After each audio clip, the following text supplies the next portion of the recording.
Hey, Hi. how are you doing? Awesome. It's so awesome to meet you. Hello. Thank you for being with us. Thank you for having me. Hello, everybody. I see everybody like replying, and I'm just like, hey, I want to like type, but I was like, you know how technology is. You kind of gotta like let I it work know. itself out. You're bringing in a good audience. Everyone's like, oh my God, hi, I love her. That's good. Hey, everybody. Oh, Thank you so much for joining us. Where are you calling in from? I'm calling in from my home. I'm in Memphis, Tennessee, and I'm at home quarantining. Awesome. Cool. Well, let's just jump right in. You have your debut single coming out this Friday everywhere. American Songwriter is debuting it on Wednesday. And then everyone can have it on Friday. It's called No Fear. Congratulations. Oh my Thank gosh. you. No more fear. No, oh, I'm so sorry. No More Fear. It's all good. It's all good. Thank you. So that's a huge accomplishment.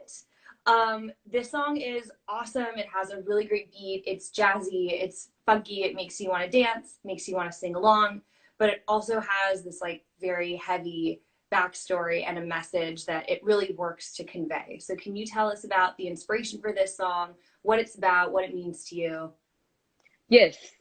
Um, so I guess like in the recent times, obviously we've seen the protests happening and we've seen the spread of police brutality through technology and social media to a point where we've kind of seen how the impact that technology has on like the younger generation, how it's kind of also touched us in this way to be able to use our voices and come together to fight systematic racism and to fight everything going on. And it just so happens that I happen to be home off tour with Southern Avenue. And so I've had time to just be home and just sit still for a minute. And with everything going on, there was a protest this day, and I was inspired to write from a very emotional place, but also in general, that's why we write anyways. That's, you know, that's what we do. And I just kind of sat in my room and started off with the bass and kind of just let everything flow. And it felt like after I released it all, it kind of felt very important to me to a point where I was like, I want to put this out. I want to spread this message. I want to amplify this. Because I mean, I write music all the time, but I've never really stepped out in a sense. And fortunately, I have a great support system. My bandmates, Southern Avenue, shout out. I love you guys. But yeah, with everything going on, it's just, you know, you learn that when we come together, anything that we do makes a difference. And I found that my voice and doing what I do is the best way I can contribute and push the movement forward, to sum it up.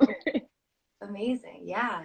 So you're still with Southern Avenue, which you're one of their founding members, right? Yes, yes, This is just kind of a side step for you. This is something that's a personal project.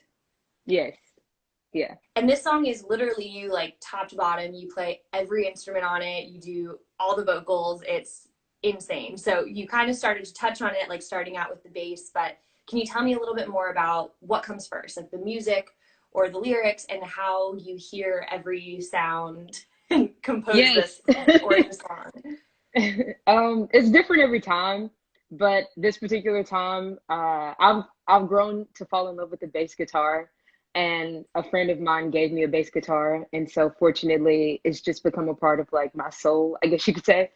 And I just sat with it for a minute, and I know I'm a drummer at heart, so once I laid down the bass, I was like, okay, now I have to lay down the groove.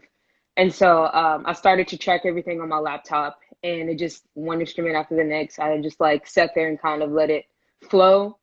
And also it was kind of like inspiring as it was going, like it was writing itself in a way. So it was kind of like a trance, I guess. But Yeah. yeah, and then when I got into the studio, I want to give a shout out to Kurt Clayton, uh, producer, also Grammy nominated. He is my engineer for this song, and having his energy and having his input really did like encourage me and kind of, and it was all a part of like the creative process. And I'm just like I'm super blessed that I'm able to do something that you know is worth time. Like, you know, it's like we can like sing and dance on stage and stuff, but like what are you really doing? Like what are you really leaving behind? Like what are you how are you like contributing to the world around you? So Definitely. yeah. So your time with Casey Clayton and Kevin Houston, are these members that typically work with Southern Avenue, or is this your own creative team that you brought together? Well, the our relationship kind of started very interesting with both Kevin and Kurt. With Kevin Houston, he produced our first record, Southern Avenue's first record, self-titled Southern Avenue, and he was with us from the beginning, like day one when we were just starting out. So I've definitely grown to, and we've worked together on other projects with different artists, and so I've definitely grown to like know him and love him.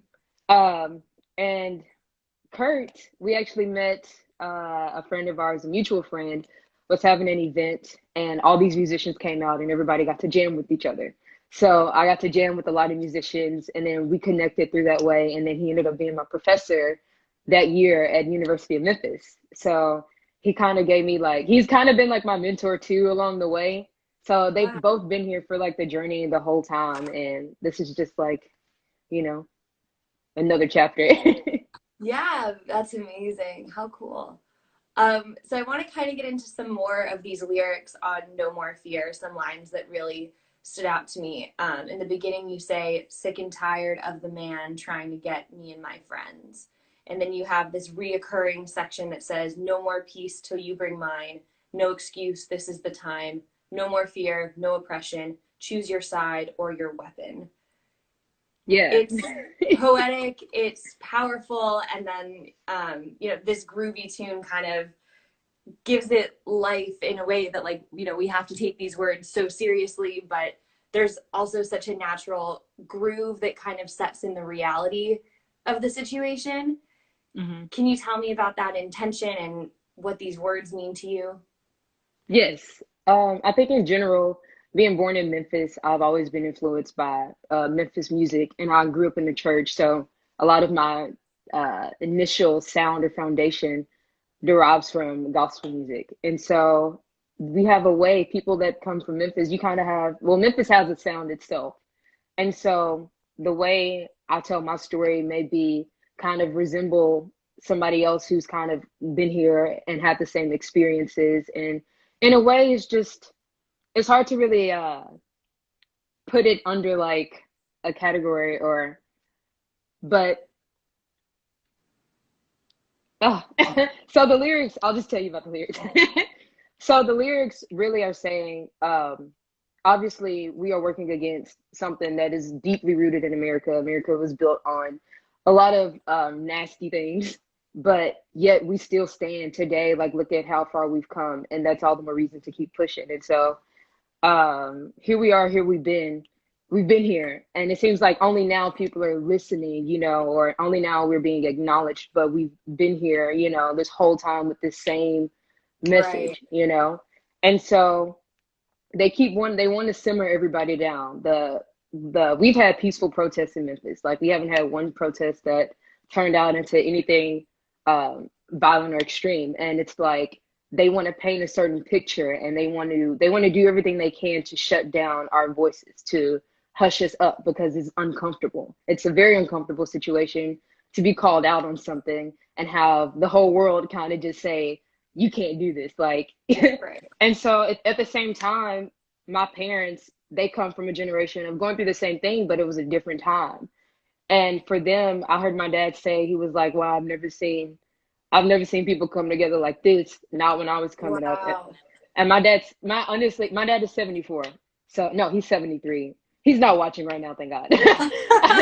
He doesn't do the social media thing, but it's all good. But just to have like his experience and have that be like my first story, it's like, and then to have nieces and nephews who I'm in a way responsible for, it's like this responsibility sort of falls on myself. And I just feel like with the lyrics, it says, no more peace till you bring mine. Like, we're not going to stop. We're not going to sit down. We're not going to be quiet. We demand our space. And so, and not just we, like, what was the other? Sorry. No, you're I'm perfect. just You're like, perfect. I feel like I'm rambling. No, it's this is how it happens. This is where the power lies. It's no more fear, no oppression. Choose your side or your weapon. Yes. So choose your side of your weapon. The side of what's right and what's wrong. You know, like we're all adults, you know, we know the difference in what's right and what's wrong. And my weapon is my voice. My weapon is my ability to express myself and get across a message in a way that people can comprehend or listen to. You know, like it Mhm. doesn't. Everybody won't always listen to somebody standing in front of a podium, or everybody won't always read, you know, an excerpt or you know. Right. But music seems to be one way that connects everybody. What I've noticed and what I've experienced. So that's my weapon. So Absolutely. yeah, Absolutely. Yeah, and the social media aspect of all this is so interesting because every generation has gone through some version of this, but right now it's so much more visible. You can't open your phone, you can't look at anything without this movement kind of being in your face, which I think is giving it a different kind of life. It's just a different wave of everything kind of exploding, and it's been so powerful for me to see a lot of my friends really working to understand what it means to be anti-racist and not just stopping at not Mhm. racist. um, it's challenging, and it's definitely interesting to have these conversations with my parents, with my grandparents, to engage with these other generations because they're not on social media the way that we are. Yeah, yeah. So, how do you think that this song versus something like a ballad, like I feel like classically in music, these deep ballads, like that's where you get this like very heart-wrenching emotional stuff, and I think that that's changing. Hmm. And as a listener, for me, it's kind of, a beat like this kind of makes an audience more comfortable. You can let them into your world and your sound a little bit easier than like this stop everything I'm getting on the piano thing. But Yeah.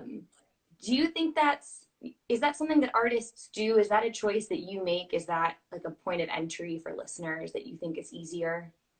Well, I think it always just starts with my inspiration or whatever I'm feeling. So, for instance, this song did come across that way, but I could also, in the same sense, write a song as a ballad and still have that message or have something like that. I think it's very cool to see the way music evolves and how people kind of expand their ways of expressing themselves. And I think even being with Southern Avenue for the last 5 years and being around like musicians that are just like spectacular, they've Mhm. inspired me in the ways that they express themselves and tell their stories. So it's just everybody in their unique story. I don't think it's like a intentional way. And I can't say that for every artist, but Right. for the general. That's so interesting. Yeah, because I noticed that Southern Avenue also kind of has that one song in particular, 80 Miles from Memphis. Mhm. Talks about kind of being down and feeling like crying, but it's just like such a vibey, cool song that like you don't get the sense that anybody's unhappy in it. It's almost like unfitting, but then Yeah, it also kind of draws the point across in a deeper way because the beat is telling you this is what I might be feeling like, but I have to keep going. yeah, yeah, I love that. I think that's really rare for an artist to literally strike the balance between communicating what you're feeling, what's going on in the world, like the most complicated topic ever, and hmm, then encourage the audience with the music that reels you in and keeps you there and makes you want to keep listening. yeah. It is. It's very interesting. It's also cool that it happens. Like, you know, sometimes we do get to a point where we all try and or people try and create things that have already been created, and you lose that sense uh you lose the contrast, I guess you could say. Mm-hmm. But yeah, I definitely agree with you on that. Cool. So I want to hear a little bit more about Southern Avenue. Um, you guys are Grammy nominated, really awesome, really successful. You're a drummer, you do backup vocals in this band. How did you guys get together? How do we get together? Tinder. I'm just kidding. I always say that. Um, Tinder BFF. right. We or the guitar player, he's from Israel and he moved to Memphis in or he came to Memphis with his solo band for this competition called International Blues Competition, which takes place down in downtown on Bill Street. And it's a very cool competition. People from all around the world come and represent where they're from. And he, I think he moved here permanently in 2013. And then in 2015, he met my sister through mutual musicians that he linked up with. And she was like, well, I have another sister that plays drums. And then next thing you know, I get a call from this guy with this accent, and I can't understand anything he's saying, but he was like, tour and paid. And I was like, okay, cool. And it was like my sister was in it. So I was like, I got to be good, right? Yeah. But it was a train. I'm just kidding. It was, no, we ended up kind of bonding like really quickly, and creating music became really easy. And eventually we became Southern Avenue, and he convinced us to compete in this competition in 2015. So that's when we competed, and that's kind of how we got our start touring and everything. And over the years, we've just, Jeremy, I want to shout out to Jeremy Powell, that's our keyboard player. He's always been there since the beginning, and him and my sister know each other. Him and Ori know each other from like long before we all became a band. So we've always been intertwined, you could say. And then at some point, we all just came together like Power Rangers. Awesome. That's great. Um, how was growing up in Memphis and growing up around the music there, and what were some of your influences at the time, and how has that changed since you've become part of that music scene? So growing up in Memphis, my parents are both ministers, and I was in church like a lot. So I was always just around, I was always around music. That was the only thing I was interested in, because I wasn't really, interested in anything else. And growing up, a lot of these musicians also played in the clubs, in all these other places. And when I turned 19, that's when when I was 19, that's when I stepped out to do join bands, and I ended up joining a party band and kind of sifting my way through it all and learning a lot What about. is a party band? Okay, so there are these bands that play events like weddings and Okay. anniversaries and stuff like that, and they play, top 40. It's just a cover band, but Okay. there's some really like talented musicians, and it's almost like a 9 to 5 for a musician in a way. Because everybody's always getting married, and there's always something to celebrate, and we always need, we always want to hear Michael Jackson, you know what I'm saying? So, Yes. um, I think once I met these musicians that I got to play with, and also in college, I connected with more musicians and stuff. I just found myself in a lot more spaces that were, um, I guess, they harnessed a lot more than what I was used to growing up. So it's immersive and influential in a way. Yeah. Is there an artist in particular that you think really finds that perfect balance of activism in their art that you look up to? Um, yeah, there's a few, but I would have to say I'll start with Erica Badu. I believe her existence is literally just just a symbol itself. Uh-huh. But she's always been brave to me, and she's always just been forward, just out front and outspoken. And sometimes it's the simple act of just speaking up that can be difficult for somebody. And I think that really inspired me. And also, obviously, her sound and the way she just kind of showed up with whatever and just gave it to you. There's also, I want to say Kendrick Lamar.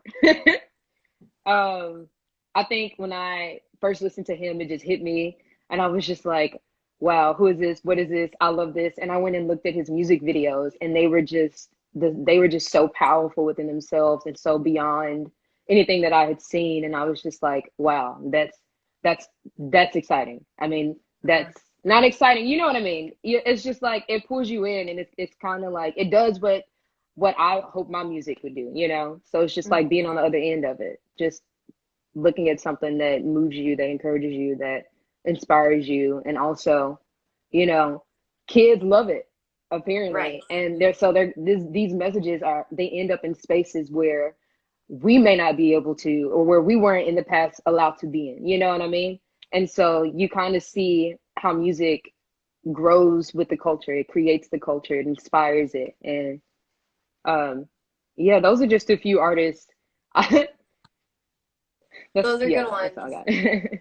Yeah, and to your point, these artists are so mainstream, and I don't think, well, maybe it's too far to say, but I feel like right now the time that music is experiencing is not the same segregation that it used to. And kids are really engaging with Black artists in a mainstream way. That's what they're hearing on the radio, that's what they're dancing to Yeah. on TikTok.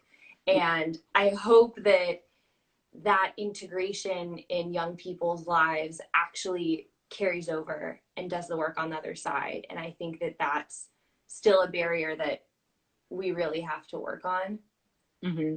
and not just taking but also giving back to all of this. Yeah. um, and I found it really interesting, actually. You and I are the same age, which Hmm. I thought was really cool, and I feel really fortunate to get to have this conversation with you. I Thank you. obviously engage with a lot of interesting white people, many of which are very well-meaning, and this movement has meant a lot to me. And for someone who likes to talk, I've really been trying to learn how to listen and really engage with different perspectives, and read and take a step back and attend these marches and kind of observe what's going on and internalize it and reflect on my own behavior.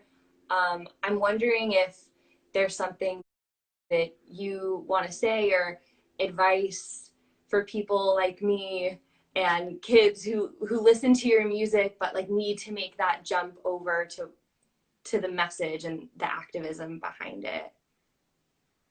Advice. Honestly, just educate yourself like you're already doing it.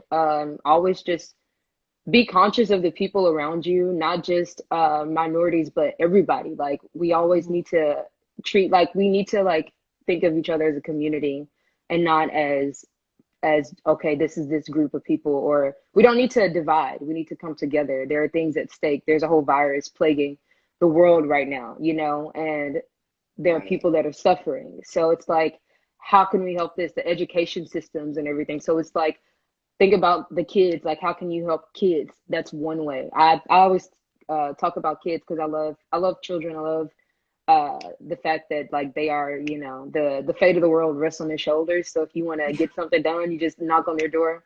But definitely being conscious of the people around you, and um, just being open, like read, you know, search, Uh-huh. and seek and you shall find. It's true. Like whatever you're looking for, it will come to you.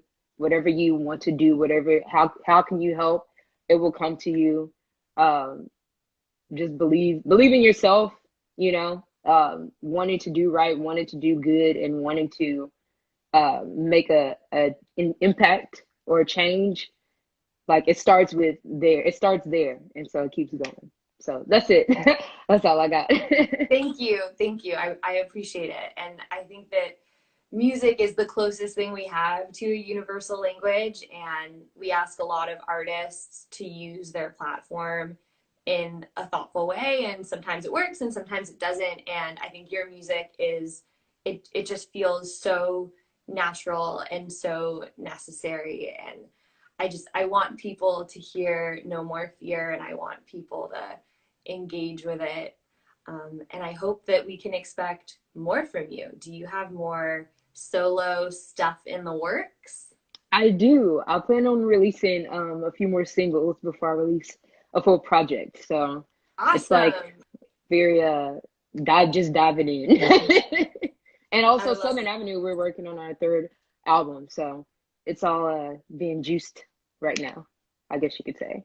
I don't know, that's kind of weird to say, but it's in motion. What has it been like for you, or I guess it's about to happen, to release something that has just your name on it? You're not behind this Southern Avenue title. It just says To Kyra. Like, how does that feel? Honestly, it's exciting, but it feels just as liberating and almost, like intimidating as doing anything with Southern Avenue just because Uh-huh. it's still me somewhere in there, you know? But I think I've been more, I don't know, I felt more calm. There's so much going on right now that for me, this is just like, I love music. I'm putting this out. This is my contribution.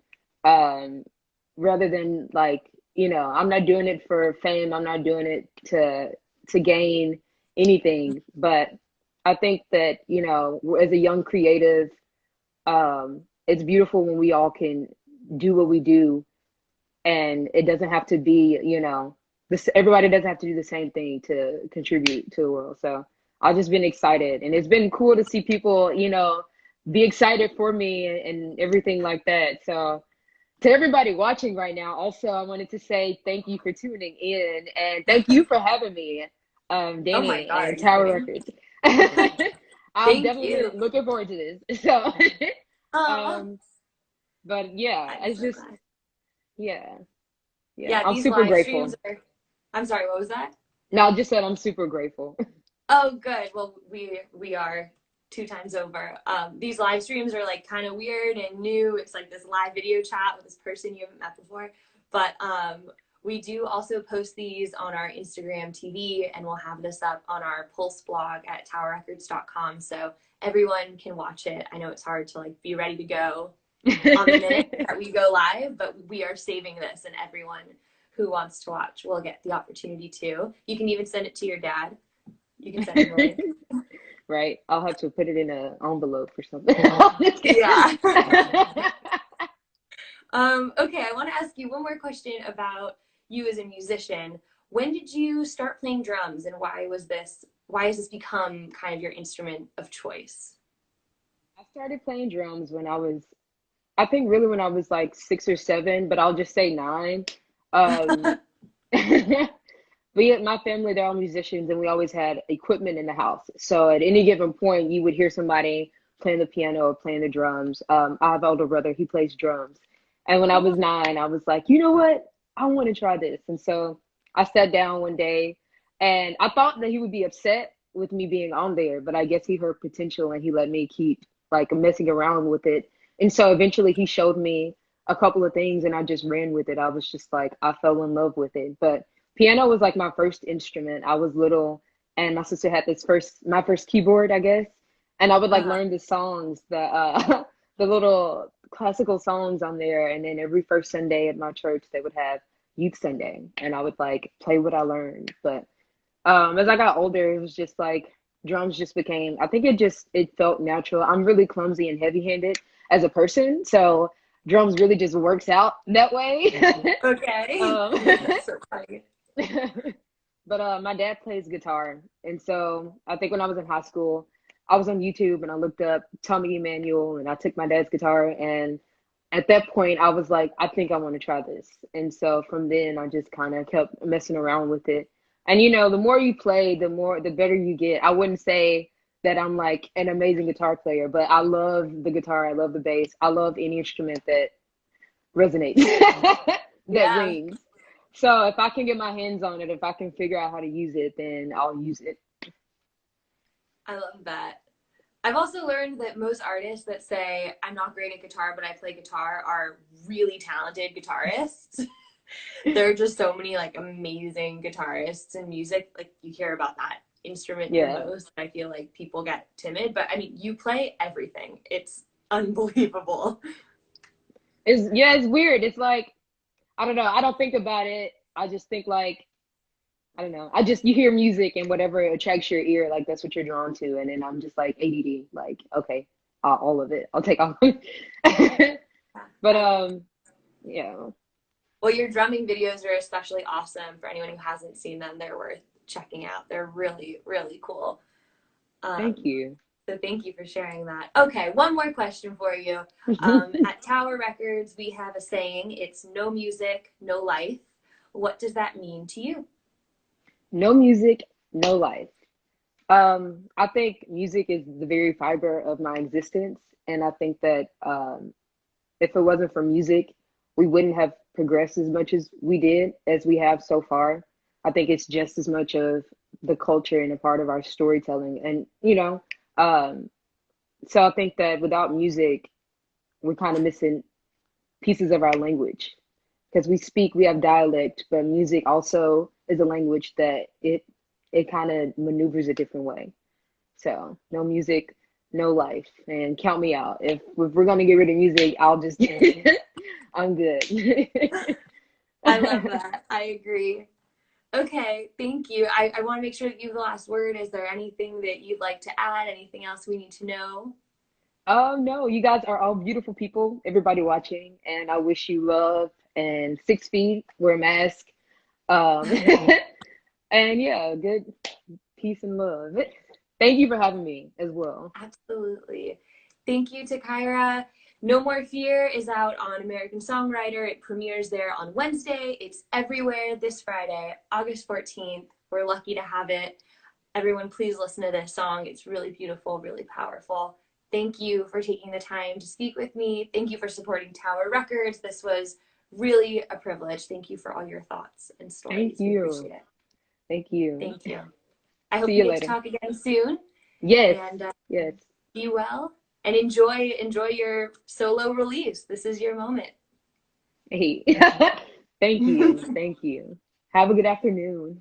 Thank you so much. You too. Thank you, everyone.